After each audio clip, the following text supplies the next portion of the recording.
नमस्कार दोस्तों, कल आप लोग को मैं बताया था किस प्रकार तालिबान वालों ने भारत से बदलना शुरू कर दिया है। आर्या पार का घोषणा कर दिया है। पहला फैसला दिया लिया है कि भारत के साथ तमाम व्यापार बंद कर दिया है। भारत से कोई भी समझौता अब नहीं होगा।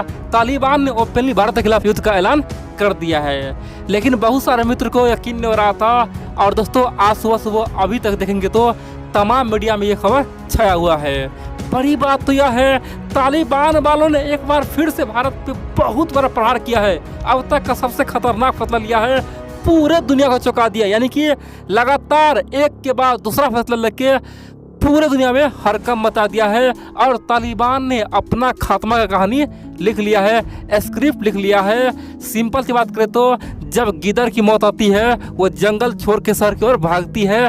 तालिबान वालों ने सेम टू सेम किया है। तालिबान वालों ने व्यापार तो बंद किया ही, साथ में दूसरा जो फैसला लिया है ना, ये अपने आप में एक तरह से युद्ध का घोषणा है। और दोस्तों, अब की बार भारतीय सेना और भारत सरकार आर्या पार करेगा, क्योंकि ये हद हो गया है।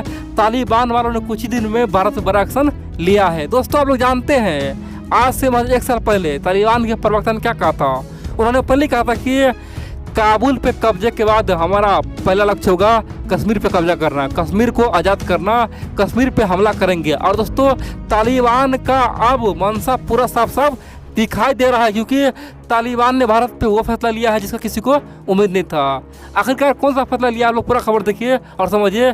लेकिन इन सबसे पहले आप लोगों को बोल दूँ दोस्तों, डिस्क्रिप्शन में मेरे टेलीग्राम चैनल का लिंक है, आप लोग उस लिंक पर क्लिक कीजिए, मेरे टेलीग्राम चैनल को ज्वाइन कीजिए, मेरा फैमिली मेम्बर बन जाइए। आप लोग अपना प्यार दीजिए और सर्च कर सकते हैं धर्मेंद्र नादार, उससे भी आप लोग हमारा चैनल सब्सक्राइब ज्वाइन कर सकते हैं। अब चलिए जानते आखिरकार हुआ क्या है।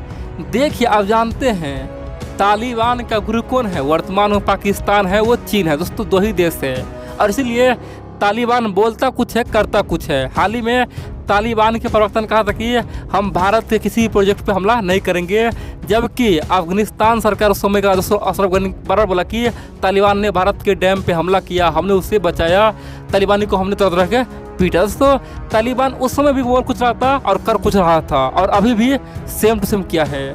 दरअसल जानते हैं, जब तालिबान का प्रकोप बढ़ गया तो भारत सरकार ने अपना कॉन्सुलेट जो हेरात में है और कंधार में उसे बंद कर दिया। बड़ी बात तो यह है, वर्तमान में भारत का जो एम्बेसी है वो भी आज खाली है, और जो काबुल में एम्बेसी है वो भी बंद है। यानी कि भारत का जो भी एम्प्लॉय है अपने देश आ चुका है, क्योंकि दोस्तों तालिबान वाले खून का नदियाँ बहा रहा है। दोस्तों, यहाँ तक तो ठीक था, लेकिन तालिबान ने किसी के कॉन्सुलेट पे धावा नहीं बोला है। पहली बार भारत का 2 कॉन्सुलेट यानी कि हेरात और कंधार में जाके पहले तो उसका ताला तोड़ दिया। ताला तोड़ने के बाद उस पर रेड किया, छापेमारी किया और एक एक कागज खोजा, एक एक अलमीरा को तोड़ा, एक एक जो भी ड्रा सबको तोड़ा। और बड़ी बात तो यह है, तमाम कागज को निकाल के खूब पढ़ा और बाद मुझसे आग लगा दिया। कह सकते हैं कि दोस्तों, ये अपने आप में किसी देश पे धावा बोलना हो, किसी के कॉन्सुलेट पे हमला करना, यानी कि धावा बोलना हुआ। भारत के तमाम कागजात तालिबान ले गया, लूट लिया और सबको जला के रख कर दिया। दोस्तों, ये पहली बार हुआ है। तालिबान वाले अभी तक किसी के कॉन्सुलेट पे हमला नहीं किया, लेकिन भारत के कॉन्सुलेट पे हमला करके युद्ध का घोषणा कर दिया है और पूरे दुनिया को चौंका दिया है। आप बोलेंगे तालिबान वाले आखिरकार अपने मौत का बुलावा क्यों दे रहा है, आखिरकार उसे हो क्या गया है? क्या तालिबान भारत से पंगा लेगा?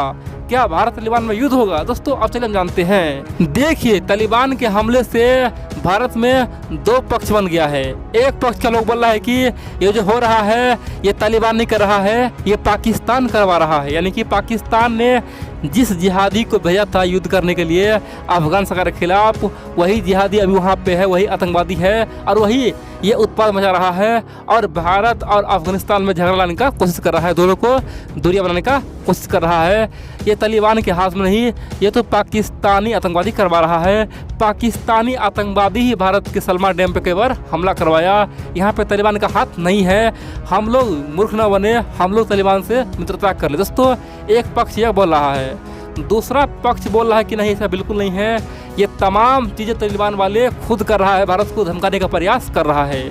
मान लेते हैं सलमा डैम पे पाकिस्तानी आतंकवादी अटैक किया हो, मान लेते हैं भारत के कंसुलेट पे पाकिस्तानी आतंकवादी हमला किया हो, लेकिन कल ही जो भारत और तालिबान खासतौर पर अफगानिस्तान में जो व्यापार बंद हुआ है वो कौन कर सकता है? वो तो तालिबान सरकार ही कर सकता है ना, कोई और नहीं कर सकता। दोस्तों यहाँ पे साफ जाहिर हो गया कि आज जो भी हो रहा है वो तालिबान खुद करवा रहा है, भारत को संदेश दे रहा है, भारत को बोल रहा है कि हमसे मित्रता करो, हमें सम्मान दो, हमें एक्सेप्ट करो, हम असलियत है। अगर अभी मेरा साथ नहीं दिया तो कल हो कि हम पूरे भारत में आतंकवादी भेजेंगे, जिहाद फैलाएंगे, कश्मीर में हमला करेंगे, इसीलिए हमारा बात मान जाओ, नहीं तो तुम्हें छोड़ेंगे। दोस्तों तालिबान का यही मंशा है। इतना ही नहीं, तालिबान इशारों ही इशारों में भारत को बोल रहा है कि जब तक आप यूएन में राष्ट्रपति बने रहेंगे तब तक आप कोई भी अब एक भी मीटिंग नहीं होगा, हमारे खिलाफ कोई मोर्चा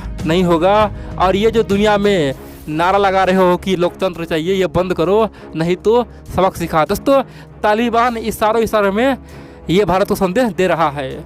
दूसरी बड़ी बात तो यह है, पाकिस्तान और चीन के दबाव में आकर तालिबान ऐसा कर सकता है, पाकिस्तान और चीन को खुश करने के लिए तालिबान ऐसा कर सकता है। दोस्तों यहाँ पे जो भी हो रहा है तालिबान सरकार करवा रहा है, बाकी कोई कुछ नहीं करवा रहा है। अब बहुत सारे मित्र बोलेंगे हमारे पास क्या ऑप्शन है, तालिबान से मित्रता कर ले क्या, तालिबान को मान्यता दे दे क्या? दोस्तों ये महामूर्खता होगा और डर के वो जीता है जिसकी हड्डियों में पानी भरा होता है। हम लोग लड़ेंगे दोस्तों, और ये जो तालिबान वाले हैं ना उस पर विश्वास करना हमारे लिए सबसे बड़ा मूर्खता होगा। दोस्तों भारत का इतिहास देखिए, जब जब भी अफगानिस्तान से हम पे हमला हुआ है हमने कई बार उसे माफ़ किया, हमने उस बात पे भरोसा किया, चाहे पृथ्वीराज चौहान हो या फिर कोई और। दोस्तों सबने भारत में आया, भारत को ही लूटा और बाद में गद्दारी किया। सिंपल सी बात है, हम उनके बातों पर भरोसा नहीं कर सकते हैं। ये जाहिल है, गवार है और ये आतंकवादी है। आज कुछ बोलेगा कल पलट जाएगा, और जिस प्रकार से पृथ्वीराज चौहान पे हमला कर दिया था दोस्तों सेम चीज़ हम पे करेगा। इसीलिए एक ही रास्ता है, अंत तक लड़ेंगे, तालिबान को जब तक झुकेगा नहीं तब तक छोड़ेंगे नहीं। दोस्तों भारत में कुछ मूर्ख बोल रहा है कि भारत ये क्या कर रहा है, तालिबान से मित्रता कर ले। दोस्तों वो महामूर्ख है, गधा है, उसका विदेश नीति बिल्कुल ही बेकार है। सिंपल सी बात करें, अगर आज हम लोग थोड़ा भी झुक गए ना तो कल पाकिस्तानी आतंकवादी का मनोबल हाई हो जाएगा, और वो सोचेगा कि जब तालिबान का 70,000 आतंकवादी, जब अफगानिस्तान में केवल 3 करोड़ जनसंख्या है, भारत को वो झुका सकता है तो हम क्यों नहीं। और दोस्तों बाद में अफगानिस्तान के अलावा पाकिस्तान का भी आतंकवादी भारत को झुकाने का प्रयास करेगा, और हम लोग उसमें क्या करेंगे।